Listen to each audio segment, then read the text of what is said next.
দেশ বিদেশের ব্যবসা বাণিজ্য আর অর্থনীতির সব খবর নিয়ে আমন্ত্রণ ওয়ালটন স্মার্ট ফ্রিজ বিজনেস রিপোর্টে। প্রবৃদ্ধি টানার নেতিবাচক ধারার মধ্যেও বাড়ছে চামড়া ও চামড়াজাত পণ্যের রপ্তানি আয়, আশা জাগাচ্ছে পাট খাত। অন্তর্বর্তী সরকারের কোনো উদ্যোগেই নিয়ন্ত্রণে আসেনি মূল্যস্ফীতির হার, উচ্চ মূল্যস্ফীতি চ্যালেঞ্জ হয়ে দাঁড়াবে নতুন সরকারের জন্য। অন্তর্বর্তী সরকারের মেয়াদে ডিপি ওয়ার্ল্ডের সঙ্গে চুক্তি হচ্ছে না, জানিয়েছেন বিডার নির্বাহী চেয়ারম্যান। ফের কর্মবিরতিতে অচল চট্টগ্রাম বন্দর। এমন সব খবর নিয়েই আমাদের আজকের আয়োজন।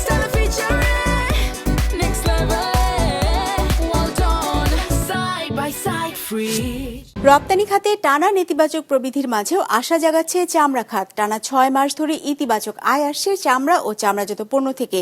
এর মধ্যে প্রায় 19.5% প্রবৃদ্ধি এসেছে চামড়াজাত পণ্য রপ্তানি থেকে। রপ্তানি উন্নয়ন ব্যুরোর হালনাগাদ প্রতিবেদনে এমন তথ্য উঠে এসেছে। খাত সংশ্লিষ্টরা বলছেন, শুল্ক নীতির প্রভাবে যুক্তরাষ্ট্রে বেড়েছে চামড়াজাত পণ্যের রপ্তানি, যা বাড়িয়েছে সামগ্রিক আয়। আশা জাগাচ্ছে পাট খাত। রায়হান শোভনের রিপোর্ট। চলতি অর্থ বছরের জুলাইয়ের পর থেকে টানা 6 মাস ধরে মন্দা চলছে দেশের রপ্তানি খাতে। সবশেষ জানুয়ারিতে যে রপ্তানি আয় এসেছে তা আগের বছরের একই সময়ের তুলনায় 0.50% কম। আর অর্থ বছরের 7 মাসে যে আয় এসেছে তা 2024-25-এর একই সময়ের তুলনায় প্রায় 2% কম। রপ্তানি উন্নয়ন ব্যুরোর হিসেবে এই 7 মাসে 27টি রপ্তানি খাতের মধ্যে 13টির আয়ই নেতিবাচক। যদিও মন্দার মাঝেও আশার সঞ্চার করেছে চামড়া ও চামড়াজাত পণ্য খাত। তথ্য বলছে, চলতি অর্থ বছরের জুলাই থেকে জানুয়ারি এই সময়ে এ খাত থেকে আয় এসেছে $70 কোটি। এ আয় তার আগের বছর একই সময়ের তুলনায় 6.5% বেশি, যার মধ্যে চামড়ার জুতা রপ্তানি থেকে আয় এসেছে $40.7 লাখ, যা তার আগের বছরের একই সময়ের তুলনায় প্রায় 1% বেশি। আর চামড়াজাত পণ্য রপ্তানি থেকে প্রবৃদ্ধি এসেছে 19.20%, যদিও চামড়া রপ্তানি কমেছে প্রায় 3.5%। ইউরোপ থেকে কিন্তু আমাদের আমেরিকান মার্কেটটাতে গ্রোটা বেশি হচ্ছে, এবং আমাদের যে ইউএসএ মার্কেটটা ডিউ টু ট্যারিফ, আমাদের কম্পিটিটর মার্কেটে যারা আছে তাদের সাথে আমাদের ট্যারিফের কোনো গ্যাপ নাই। প্লাস হলো ইন্ডিয়ার যে ট্যারিফ হাই, যে কারণেই আমাদের এই যারা ইউএসএ মার্কেটের যারা বায়ার তাদের দিক থেকে আমাদের অলরেডি আমাদের পজিটিভ অর্ডার আছে। যারা কমপ্লায়েন্স ফ্যাক্টরি বাড়তেছে, আমাদের যারা কমপ্লায়েন্স বায়ার তাদের অর্ডার বাড়তেছে। সো আসলে যারা আমাদের কমপ্লায়েন্স বায়ার তাদের ফোকাস আমাদের এই বাংলাদেশে, ওদের অর্ডারও বাড়তেছে, এক্সপোর্টও বাড়তেছে। বেড়েছে পাট ও পাটজাত পণ্য খাতের রপ্তানি আয়ও। অর্থ বছরের 7 মাসে পাটের সুতা রপ্তানি থেকে এসেছে 16% প্রবৃদ্ধি, আর বস্তা থেকে এসেছে 27% প্রবৃদ্ধি। যদিও এই সময় কাঁচা পাটের রপ্তানি কমেছে 52%। সব মিলিয়ে পাট ও পাটজাত পণ্য খাত থেকে এই 7 মাসে রপ্তানি আয় এসেছে $49 কোটি, যা তার আগের বছর একই সময়ে ছিল $48 কোটি। সে হিসেবে বছরের ব্যবধানে এ খাতের আয় বেড়েছে প্রায় 2%। আমাদের গ্রোথটাকে কন্টিনিউ করা বা স্টেবল করার ক্ষেত্রে একমাত্র সমাধান হচ্ছে আমরা যে ট্রেডিশনাল র মেটেরিয়ালস গুলো এক্সপোর্ট করছি বা ট্রেডিশনাল প্রোডাক্ট গুলি তৈরি করছি, এইটার ধারাবাহিকতা আমরা যদি পাশাপাশি ভ্যালিডেশনের বিষয়টাকে গুরুত্ব দেই এবং সেই ধরনের উৎপাদন সক্ষমতা যদি আমরা বাড়াতে পারি, এইটা আগামীতে একটা পজিটিভ ইম্প্যাক্ট আনার সুযোগ আছে এবং ধারাবাহিকভাবে আমাদের এগিয়ে যাওয়ারও সুযোগ আছে এই সেক্টরটা। এর পাশাপাশি হালকা প্রকৌশল শিল্প, জাহাজ শিল্প, হোম টেক্সটাইল, কার্পেট সহ 14টি খাতের আয় বেড়েছে অর্থ বছরের 7 মাসে। রায়হান শোভন, বিজনেস রিপোর্ট, মাছরাঙা টেলিভিশন। মূল্যস্ফীতি নিয়ন্ত্রণে ব্যাংক ঋণের সুদ হার বাড়ানো, পণ্য আমদানিতে শুল্ক কমানো, বাজারে পণ্যের সরবরাহ বৃদ্ধির মতো নানা উদ্যোগ নিয়েছে অন্তর্বর্তী সরকার। তারপরও সম্ভব হয়নি লক্ষ্যমাত্রা অনুযায়ী মূল্যস্ফীতি কমিয়ে আনা। ফলে সংসার চালাতে সাধারণ মানুষকে আয়ের পুরোটাই খরচ করতে হয়েছে কিংবা কাটছাঁট করতে হয়েছে নিত্যপণ্যের যোগান নিশ্চিতে। বিশ্লেষকরা বলছেন, মূল্যস্ফীতি নিয়ন্ত্রণ চ্যালেঞ্জ হয়ে দাঁড়াবে নতুন সরকারের জন্য। রঞ্জিবুল মিজানের রিপোর্টে বিস্তারিত। চাল থেকে শুরু করে মুদিপণ্য, আবাসন, শিক্ষা, যাতায়াত সহ সব ধরনের সেবা কিনতে মানুষের খরচ বাড়ছে টানা কয়েক বছর ধরে। ওই খরচের সূচকেই মূল্যস্ফীতি। তথ্য বলছে, দেশের সার্বিক মূল্যস্ফীতির 22 থেকে 25% নির্ভর করে চালের দামের উপর। তাই চালের দাম ওঠানামা করলে তার প্রভাব পড়ে মূল্যস্ফীতিতে। ভালো 28 নতুন পুরান আছে আর কি। পুরানটা হইলো আপনার 60 টাকা, নতুন হইলো 55 টাকা, আর আপনার ভালো মিনিকেট হইলো 85 টাকা, 80 টাকা, নাজির 85-90 টাকা পর্যন্ত আছে। কারণ আমার ওই ধরনের আয় নেই, আমার আয় হলো আমি মধ্যবিত্ত, এই জন্য মানে আমার কিনতে হবে যেটা একটু কম দাম হয়, যেটা আমি নিজে কিনতে স্বাস্থ্যপ্রদ করি ওই কিনতেছি। সংসার চালাতে গিয়ে আসলে সবারই কষ্ট হয়, জিনিসপত্র যেভাবে দাম বাড়ছে এগুলোর দেখভালের দায়িত্ব আসলে সরকারের। বোঝা যায় যে সরকারের অত মানে নজরদারিটা নেই। নজরদারি না থাকাতে যেটা হচ্ছে যে বিভিন্নভাবে বিভিন্ন ব্যক্তি বা সিন্ডিকেট বলেন ওরাই দাম বাড়িয়ে দিচ্ছে হয়তো বা। বিবিএস এর হিসেবে গেল বছরের প্রথম ৫ মাস সার্বিক মূল্যস্ফীতি ছিল ৯% উপরে, পরের মাসগুলোতে যা বিদ্যমান ছিল ৮% ঘরে। ওই বছর খাদ্যে গড় মূল্যস্ফীতি ছিল ৮.২০%, আর বছরব্যাপী খাদ্য বহির্ভূত মূল্যস্ফীতি ওঠানামা করেছে ৯%, যা দুশ্চিন্তার বড় কারণ সাধারণের জন্য। সংসারটা খুবই কষ্টকর, খুবই দুরূহ ব্যাপার। দ্রব্যমূল্যের দাম কিন্তু কমে নাই, তবে মোটামুটি স্থিতিশীল আছে। যারা মধ্য শ্রেণী যারা আছেন তারা খুব ক্রিটিক্যালে পড়ে গেছে। এটা কারোর কাছে শেয়ার করার মতন অবস্থান তাদের নাই, কর্মস্থানেও নাই। কর্মস্থানে বললে চাকরি ছেড়ে চলে যেতে হচ্ছে। কয়েক বছর ধরে অর্থনীতির অন্যতম চ্যালেঞ্জ ছিল মূল্যস্ফীতি, যা নিয়ন্ত্রণে সুধার বাড়ায় অন্তর্বর্তী সরকার। তেল, আলু, পেঁয়াজ সহ বেশ কিছু নিত্যপণ্যের শুল্ক কমিয়ে দেয় জাতীয় রাজস্ব বোর্ড এনবিআরও। বিশ্লেষকরা বলছেন, মূল্যস্ফীতির তুলনায় মজুরি বৃদ্ধি না হওয়ায় কষ্ট বাড়ছে সাধারণের। আয় ব্যয়ের এই পার্থক্য কমিয়ে আনা কঠিন হবে নির্বাচিত সরকারের জন্য। অস্থায়ী যে সরকার এসেছে তাদের যে ক্যাবিনেট বা তাদের যে পরিষদে যারা আছেন এরা খুব এফিসিয়েন্টলি সেটাকে হ্যান্ডেল করতে পেরেছেন বলে আমরা মনে করি না। এখানে তাদের অনেক ব্যর্থতা আছে, এই কারণে হয়তো এটা নিয়ন্ত্রণে প্রপারলি আসেনি, না হলে আরো বেটার আসতে পারতো। আমরা এখনো কিন্তু স্বাভাবিক হতে পারি নাই, যাচ্ছি টুয়ার্ডস। সুতরাং পরবর্তী যে পলিটিক্যাল গভর্নমেন্ট আসবে তাদের জন্য এটা it will be very challenging. হিসাব বলছে ২০২৫ সালের ডিসেম্বরে দেশের সার্বিক মূল্যস্ফীতি ছিল ৮.৪৯%, যা বেড়েছে নভেম্বরের তুলনায়। রঞ্জিবুল মিজান, বিজনেস রিপোর্ট, মাছরাঙা টেলিভিশন।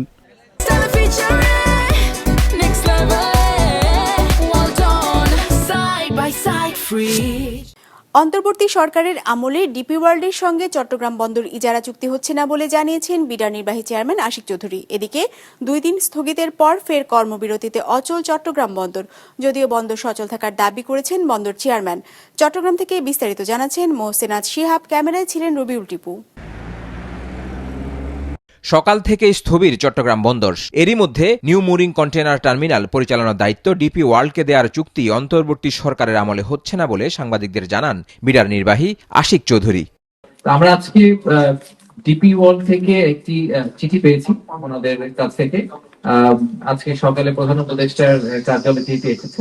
তো এখানে ওনারা যেটা বলেছেন, ওনারা অ্যাপ্রিসিয়েট করেছেন যে আমাদের সাথে যে নেগোসিয়েশন চলছে সেটার প্রগ্রেস নিয়ে ওনারা খুশি হয়েছেন এবং ওনারা আশা করছেন যে এটা ভবিষ্যতে গ্রো করবে এবং ভবিষ্যতে একটা রাইট ডিরেকশনে যাবে। এর আগে বন্দরের অচলাবস্থা নিয়ে গণমাধ্যমের সামনে আসেন চট্টগ্রাম বন্দর চেয়ারম্যান। তার দাবি, বন্দরে স্বাভাবিক কাজকর্ম চলছে। পরিকল্পনা করে একটি পক্ষ দেশের বিরুদ্ধে অবস্থান নিয়েছে বলে জানান তিনি।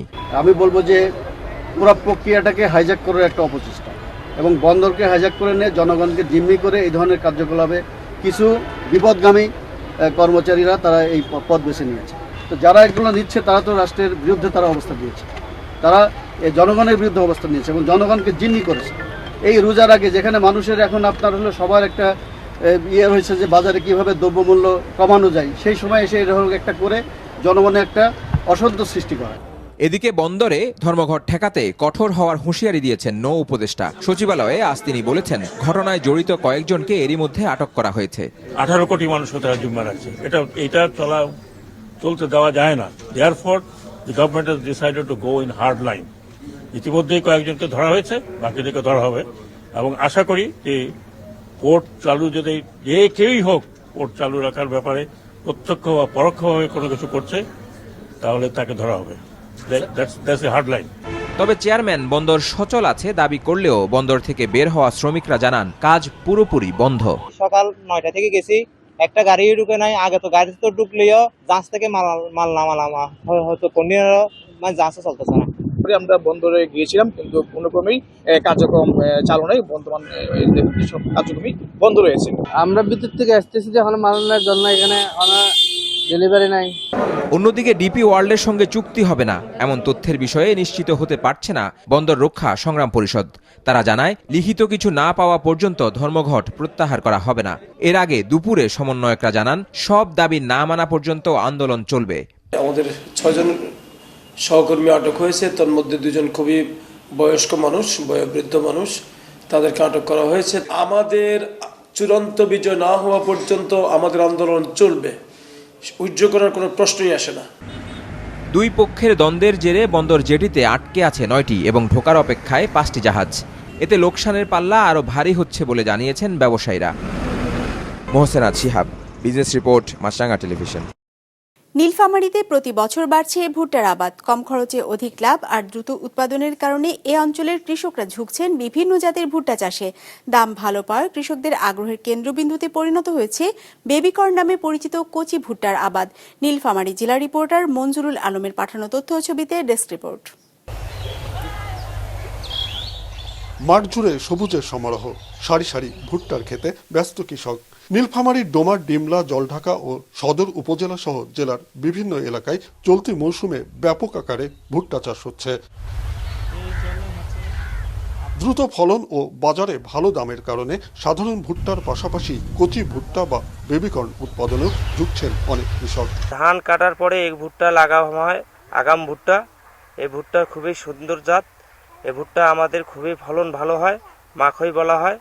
আমরা 55 থেকে 60 টাকা বিক্রি করি এই ভুট্টা। তো আমন ধানে আমি কম ফসল পাইছি, ভুট্টা যদি পাই, আল্লাহ যদি দেয়, আমাদের আবাদ হয়তো ফসল বেশি হইলে, দাম বেশি যদি পাই, তো অবশ্যই আমরা লাভবান হব। আমাদের এই ভুট্টার খেতে দেখা যায় বিঘা প্রতি আপনার 35 থেকে 40 মণ ভুট্টা পাই। তাতে আলহামদুলিল্লাহ অনেক ভালোই আছি। এই ভুট্টার দিক দিয়ে আমরা অনেক আগাই আছি, আর ভুট্টা আমাদের একটা লাভবান ফসল। কৃষি বিভাগ জানায় এবছর নীলফামারী জেলার প্রায় 29,000 হেক্টর জমিতে ভুট্টা আবাদের লক্ষ্যমাত্রা আছে। অনুকূল আবহাওয়া ও আধুনিক চাষ পদ্ধতির ফলে তা অর্জনের ব্যাপারেও আশাবাদী সংশ্লিষ্টরা। তবে ভুট্টার ভালো ফলন নিশ্চিত করতে রাসায়নিক সারের পাশাপাশি গোবর, কম্পোস্ট সহ জৈব সার ব্যবহারের পরামর্শ দিচ্ছেন কৃষি বিভাগ। কৃষকরা এখন মাঠে পুরোদমেই ভুট্টা চাষ করছে।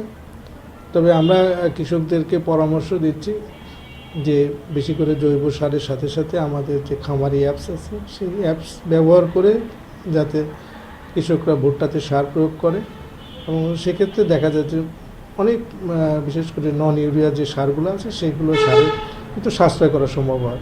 কম খরচে লাভজনক হয় নীলফামারীতে নতুন সম্ভাবনার দুয়ার খুলে দিয়েছে ভুট্টা চাষ। মাছরাঙা নিউজ ডেস্ক।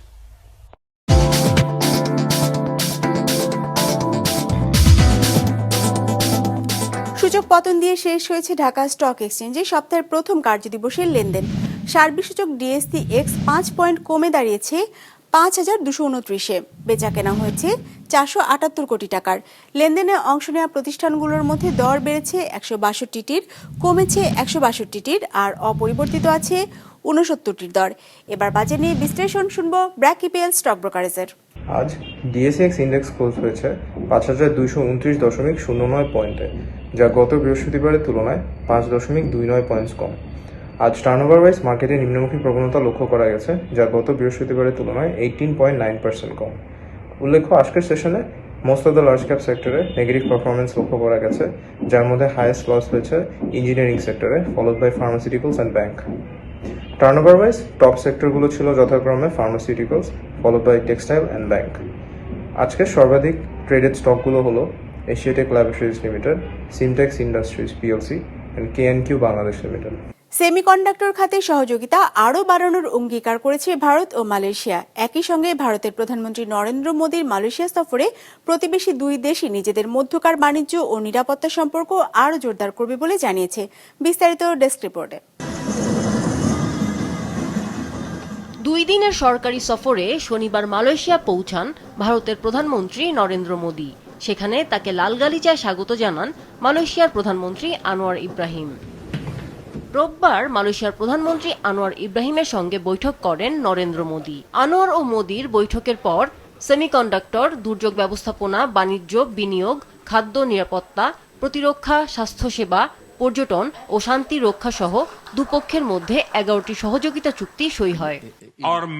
এ সময় মোদী বলেন, ডিজিটাল প্রযুক্তি ও কৃত্রিম বুদ্ধিমত্তার পাশাপাশি সেমিকন্ডাক্টর, স্বাস্থ্য ও খাদ্য নিরাপত্তায় অংশীদারত্ব আরও এগিয়ে নেওয়া হবে।